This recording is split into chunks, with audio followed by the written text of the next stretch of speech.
Joining us now is talk show host and professor at Chicago State University. We've got Dr. Gerard McClendon with us. Hi. Charlottesville, Sutherland Springs now, Sandy Hook. We've had multiple Congress people shot, the Vegas incident. If policy doesn't kick in here real soon, and if the moral fiber of the United States doesn't kick in, we're going to be doomed.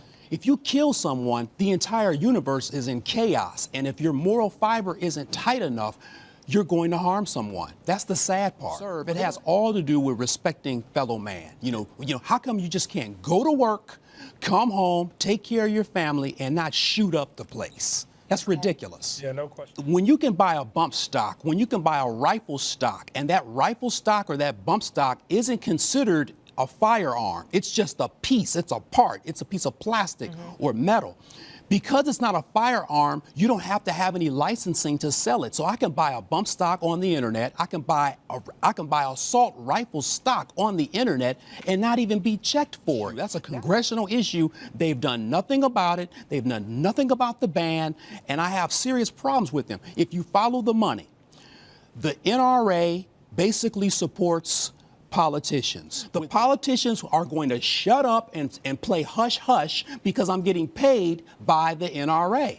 Even though Congress people have been shot, they go hush because they're getting paid and they want to get reelected. The people have to take the moral fiber. The people have to take the streets, take the politicians and say, look, we will not stand for this anymore. This is clearly a passionate topic to you. Can you tell us why?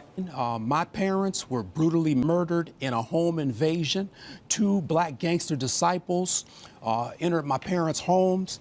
They abducted my parents, they shot my parents, and dropped them off in a forest preserve. And this is serious business to me. It is serious. You know, this was their 54th wedding anniversary in 2009, and 2 black young men who knew my parents killed them. They had recently become gang members. They had ABK tattoos, anybody killer, and a week later they killed my parents. This is serious to me. This is driving actually some of the work that you're doing in the community right now for a documentary.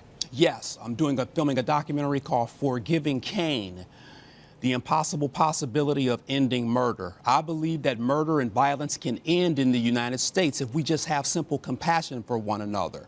But I believe it starts with policy, and I believe it starts with people communicating with each other in communities, and I believe that it starts with forgiving someone who has committed a transgression against you. And before we go, can you just tell us how we can donate and get involved in your project? Yes, you can go to the website forgivingcain.com, and we're raising funds for the film, and we're excited about it because we want to end gun violence. We can do it. Everyone wants to do it, but we have to step up.